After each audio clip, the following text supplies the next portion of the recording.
Hey, I've been messing around a lot with making homemade liqueurs lately, and I thought I'd share my experience making a coconut milk washed banana liqueur. So I had some mushy, gross bananas laying around. I don't really like to throw fruit away, so I decided to make a liqueur. Why did I decide to milk wash this liqueur?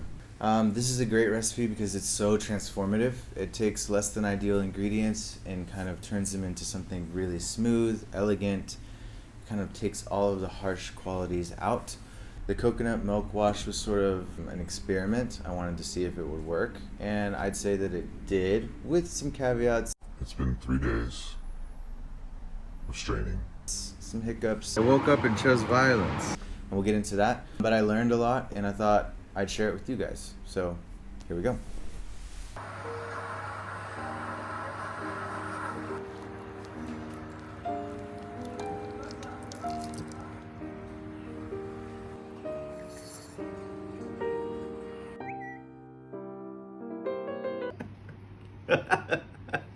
It looks like a turd in a jar. Like, for real. It's like poop in a jar. Okay, so these were...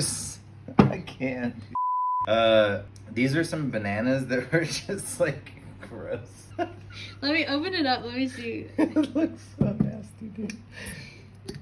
This is so funny, dude. Oh my god. It's like tamarind. It's actually poop in a jar, though. Don't say that it's actually poop in a jar. It smells fantastic. Put them in there with sugar, and I let them go for a little while, so they created this nice poop syrup. And I was gonna add a blend of rums to it. It doesn't look so good right now, but watch these.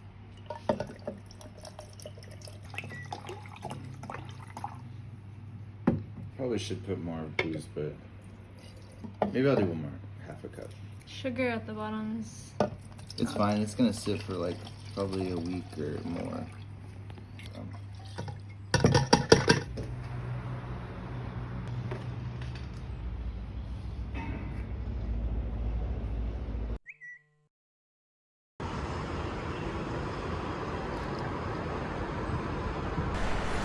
Okay, today's the day. I'd say it's been out here for 4 or 5 days maybe. Should have been enough. Let's take it inside and clean it up, shall we? Vessels, containers. I have a number of them so that it goes quicker. A bunch of strainers and things. Important is a coffee filter. You need a nice fine strain for this. And then I've also got some limes to help curdle. And of course, milk. You can't milk wash without milk, right? To keep with the tropical theme, we're gonna try coconut milk. I've never done this, but let's see if it was a bad idea or a good idea. First, I'm just gonna do an initial strain. Whew, smells good. Pretty dark. I'm just gonna discard these bananas now. Look like little turds. I think what I'm gonna do is strain it through a coffee filter first. Run a little bit of hot water through. It gets rid of the papery taste of the coffee filter.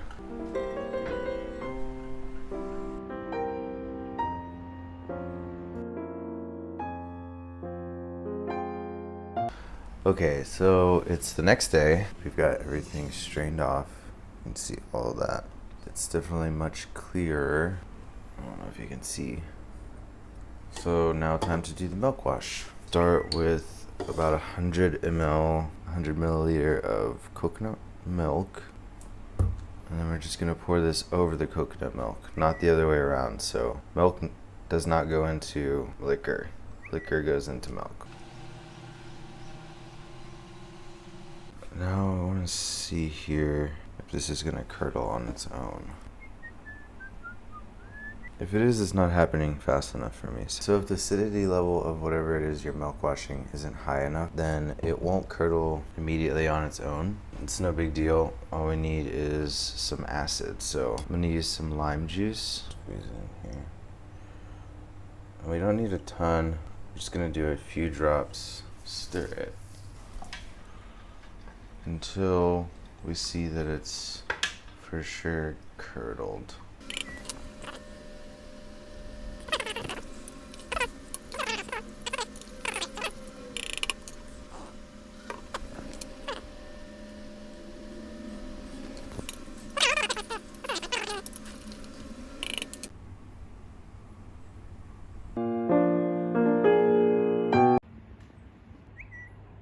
Okay, it's been 1 hour, and as you can see, mission success. We got some good separation here, so like all of the curd floating to the top here. Next, we're going to start the straining process. That usually takes quite a while, so here we go. All right, so I have 3 vessels set up with coffee filters in each. This is just to speed up the process. You can just do it with one. It just takes 4, 5, 6, 7, 20 hours.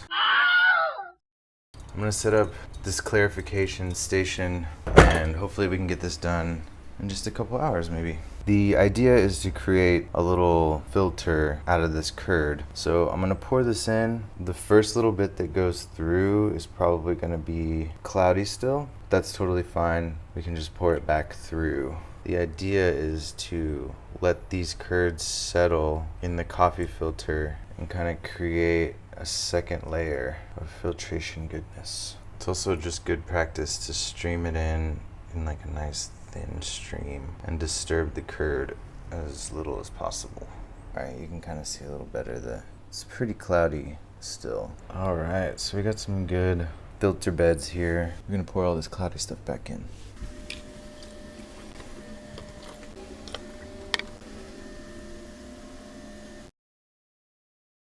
Okay, making some good progress. I don't think this one has as much of a bed as these two, because I poured these two I poured this one, then this one, then that one, and so these two got a really nice thick bed. This one didn't.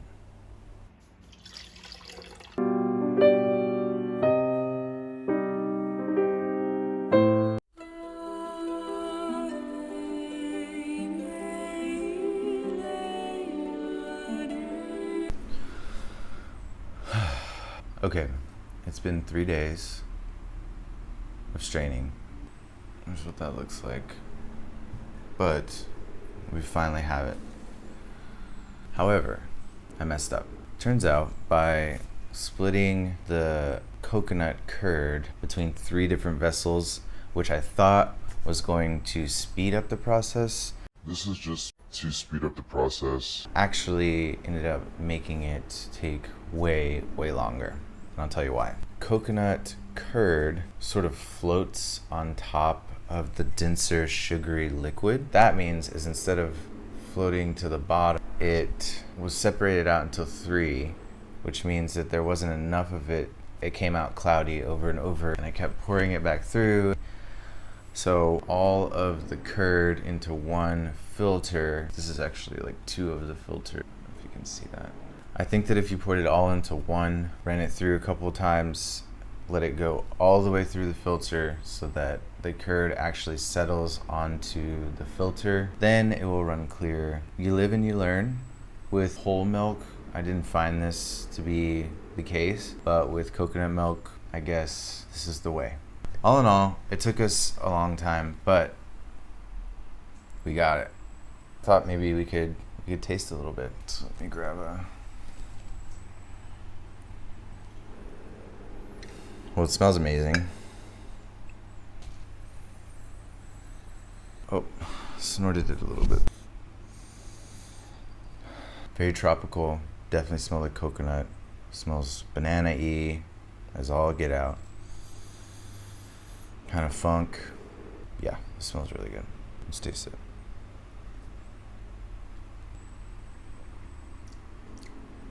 Oh, mama. Dang. Okay, this is phenomenal. So good. This is actually worth it. I did not think it was going to be, but man, that is really tasty. Especially as like a sipper, because there's like no harshness, no burn. I mean, it tastes like candy, but not cloyingly sweet. Like, it's just delicious, smooth, perfect amount of sweetness. The smell is great. You lose a lot of that rum. Definitely doesn't have a hit, you know, if you're in the mood for like a shot, you know, that's gonna burn going down, you know, that really like satisfying kind of like burning feeling.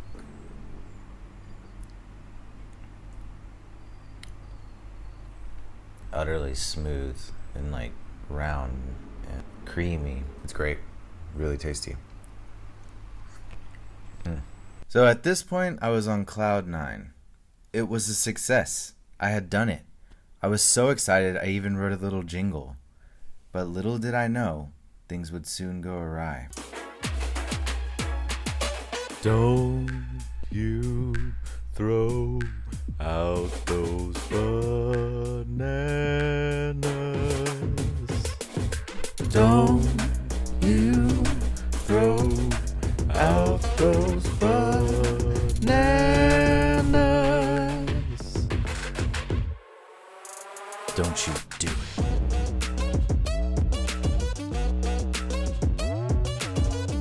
I'm not even dressed for today, but look at this.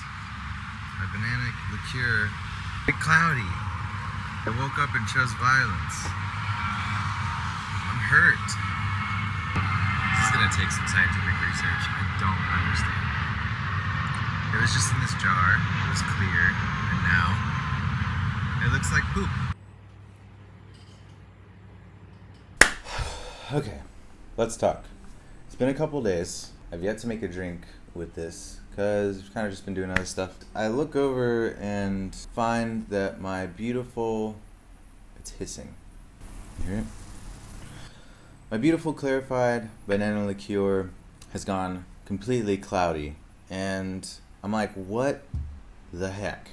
I spent 3 days straining this thing, clarifying it. I was so particular, compulsively needed it to be clear and crystal clear, only to turn around and find this hot mess. So I started researching, and my conclusion is it could be two things.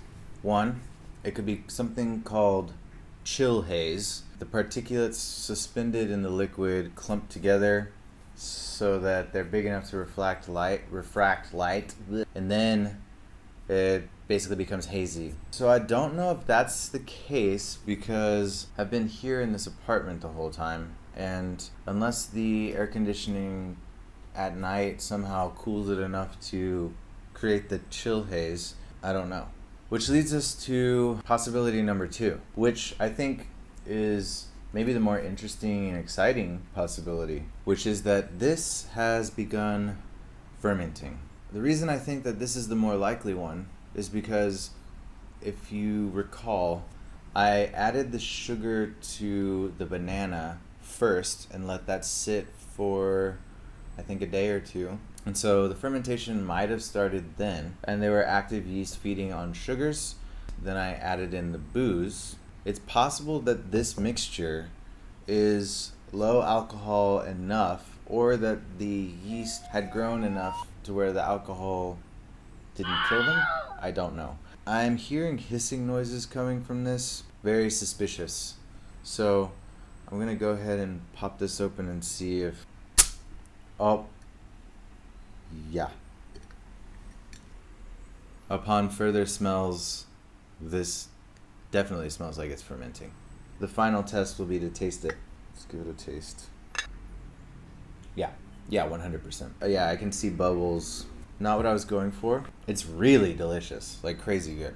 It's got a lot more acid to it now. It's nice and tart, but also sweet. I'd say that the way I would fix this is by doing what I did in my cherry liqueur recipe, which was putting the fruit in the alcohol first and letting that sit for a week, and then adding the sugar at the end. Because the taste of this is kind of mind-blowing and delicious, I think what I'm going to do is put it in the fridge now and let it sit for probably a few days, and hopefully that will stop the fermentation from going any further and making this vinegar or overly sour and lose all the sweetness. Secondly, hopefully all of the yeast and particulates floating around in here will settle to the bottom, and then I can maybe give it one more strain. It'll be clear again. Maybe after that I'll make a drink with it, or we'll just keep it like this and sip. It's delicious. Demi says it tastes like a banana sour Skittle, which I kind of agree with. Goodbye.